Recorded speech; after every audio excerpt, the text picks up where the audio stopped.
Et avec un groupe de 14 joueurs, Aliou Cissé avait commencé sa préparation. Aujourd'hui, la tanière est presque complète. Il manque seulement Nampalis Mendy, forfait suite à une blessure à la cuisse, comme vous le savez. La petite inquiétude était autour du cas de Crépin Diatta. Crépin qui, heureusement, et avec le groupe, il a rejoint le groupe le mardi dernier. Et on peut aussi également vous dire que Crépin s'est également entraîné. Au plus tard ce mercredi, il était dans le groupe, mais il était, disons, suivi de près par le kinésithérapeute, donc il s'est entraîné à l'écart. Mais aujourd'hui, on va essayer de voir si Crépin Diatta va s'entraîner avec le groupe au complet. Donc c'est un peu ce que nous pouvions vous dire avant d'entamer cette 4e séance d'entraînement.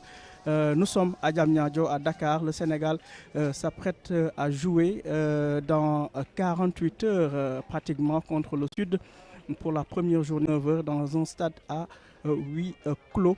Donc ñu ngi leen di ziar bu baax a baax di wax ni rek fi mu toll nii daanaka ñu ngi ci njeexiteelu préparation équipe nationale de football du Sénégal. Gis ngeen image yooyu nga xam ne yéen a ngi koy dund en direct.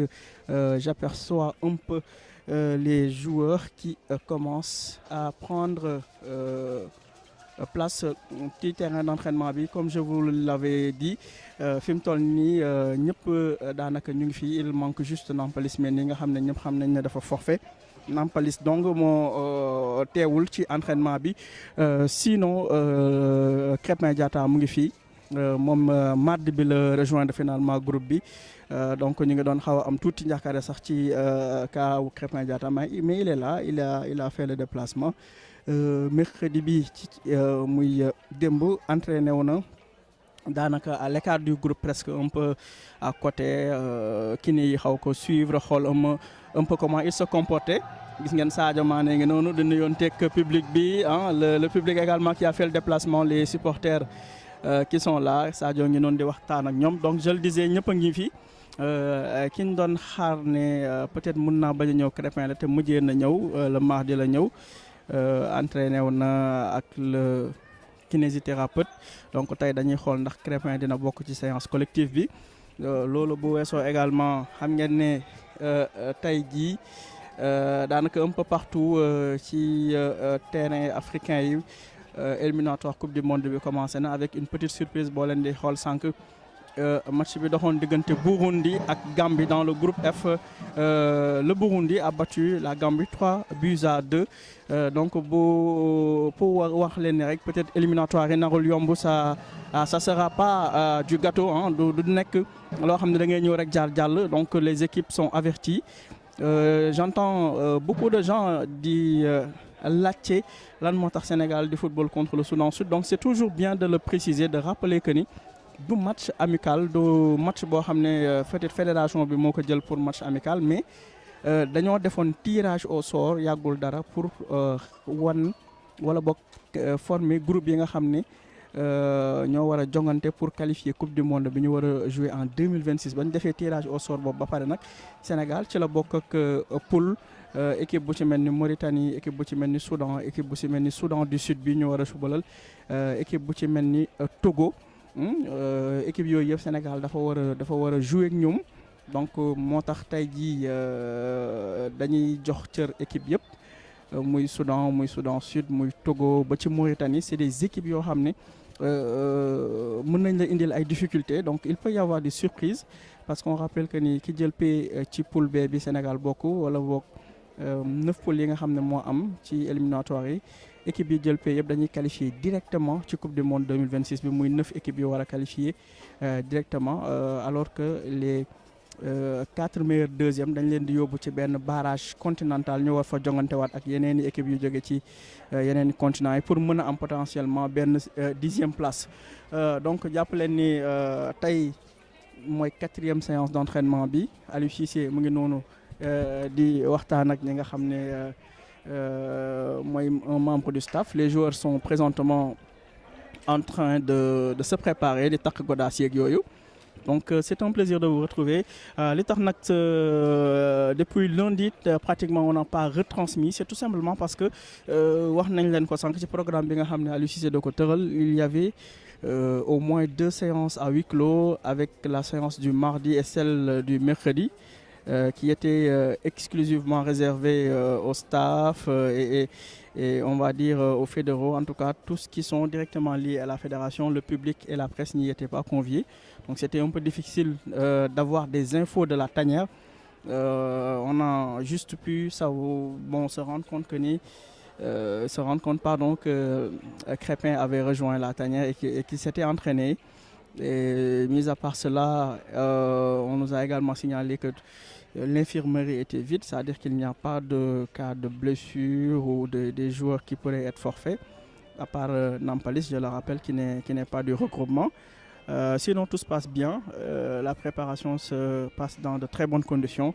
Et on peut dire que les joueurs sont concentrés, sont focus pour pouvoir justement aller chercher la victoire pour cette première sortie ce samedi. Donc Dembe également, pour vous qui avez un peu suivi le président de la fédération sénégalaise de football, Augustin Senghor, on ne va pas revenir là-dessus sur le conflit entre la Ligue professionnelle de football et les deux clubs que sont Jambar Génération Foot. Il s'est prononcé, mais il a aussi évoqué le fait que le Sénégal a insisté pour que FIFA teggi daan bi ñu leen daanoon maanaam huis clos bi ñu jéggal ñu ko teggal ñu ko. Donc Augustin également ci li mu wax nee na finalement FIFA dañ leen bañal loolu, donc ñoom ñu daal di fay amende de 112 millions de francs CFA bi ak huis clos bi ñu war a jouer samedi. Donc da doon wax ni rek ne FIFA moom bu xasee peut-être yenn saa yu jël yenn ndogal yi pour mu dellu si ginnaaw day metti. Donc ça sera la première fois que Sénégal di jouer à huis clos fii ci stade Abdoulaye Wade bu bees bi. Donc mais wax na ne daal dina am lu toll ci 1000 jeunes maanaam daanaka junni xale yoo xam ne dinañ leen may ñu jóge ci école de football yi ñëw teewee match samedi bi. Donc loolu information boobu Augustin Senghor moo ko joxe démb ci Diamniadio justement en marge du premier sommet Dakar Summit qui se déroulait au niveau du Dakar Arena. Donc journalistes yi peut-être ñooy teewee match bi samedi ak ay xale yoo xam ne dañ leen di tànn ci yenn école de football yu nekk ci Dakar wala ci Sénégal bu ko defee ñoom ñu ñëw pour peut-être am chance su dundu ce match-là. Donc vous voyez un peu pour ñëwaat ci séance su tey bi Iliman ak Mori Diaw ak Sadio Mané ak Ismaël Jakobs ñoo nekk noonu di def seeni séance de jonglage. Donc Iliman keroog waxtaan nañ tuuti sur son cas pour évoquer le fait qu'il avait un peu glissé sur le banc des remplaçants en équipe nationale. Wax nañ ne aussi dëgg la blessure Ismaïla Sarr en un moment moo facilité woon plus ou moins le fait que mu xawoon am plus de temps de jeu ci couloir droit bi, mais gis nañ ne quand même il commence wala boog il démarre très difficilement son aventure du côté de l'OM moom Iliman Ndiaye. Donc saison bi métti na ci moom, mais dañuy continuer di am espoir qu'il va revenir à son niveau. C'est un joueur pétri de talent. Donc moom ngeen di gis noonu muy jongle Iliman ak Mori Diaw moom tam waxtaan nañ ci kawam. Il tape un peu à la porte d'Edouard Mendy. Peut-être war nañ ko mën a bàyyi xel ci gardien yi comme futur numéro 1. De même que Seny Dieng également qui fait de bonnes choses en championship avec Middlesbrough. Voilà, ambiance bi yéen a ngi koy dégg. Le 12e Gaïndé qui a fait le déplacement en masse avec les drapeaux nationaux, les tambours. Vous entendez un peu l'ambiance. C'est de bonne guerre parce que xam naa ne joueurs yi n'auront pas cette ambiance de jour du match. Donc tey nañ ci profito s'entraîner sous le rythme des tam-tam et c'est de bonne guerre. Il est exactement 17h53 minutes.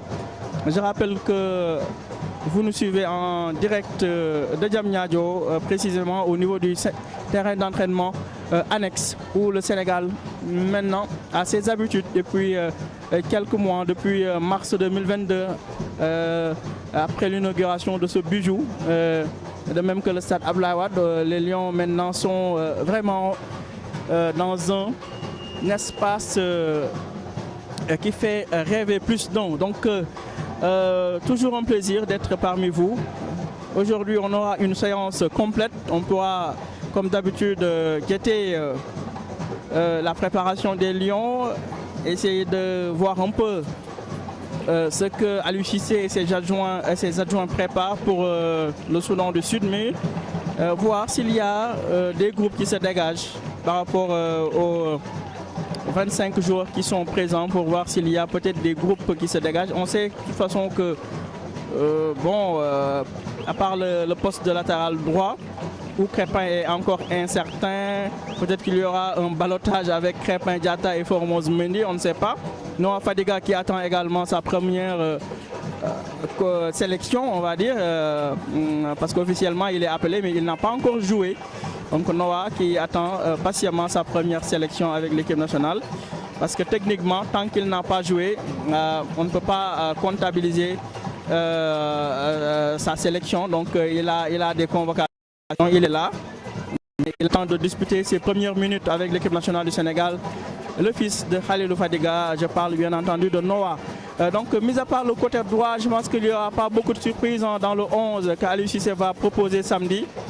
On le sait tous, il a ses habitudes. Les joueurs aussi commencent, pour certains en tout cas, à avoir leur galon de titulaire. Donc, ça serait peut-être un peu imprudent de chambouler son 11 de départ, même si on jouera contre le Soudan Sud.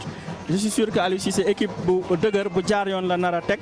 Mais on va guetter tout ça. Lolo mooy un peu le charme des séances d'entraînement. C'est l'occasion nga xool lan le coach bi ba indi lan lay waajal, peut-être yan changement potentiellement moo mën a am ci li nga xam ne mooy équipe bi.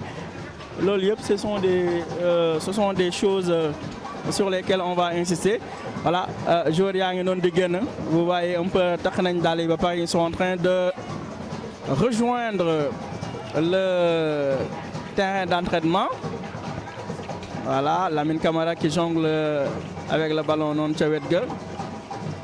Donc mu ngi noonu, il y a une très bonne ambiance ici au stade d'entraînement de Diamniadio. Mu ngi mel ni jour de match, on se croirait à un match de nawetaan avec les sons endiablés des djembés, des tam-tam, le 12e Gaïndé qui est là, qui rehausse cette séance d'entraînement de par leur présence. C'est important, les Lions ont besoin de ça. Parce que je me rappelle l'autre jour, Abdou Diallo, dont on a en interview, juste après séance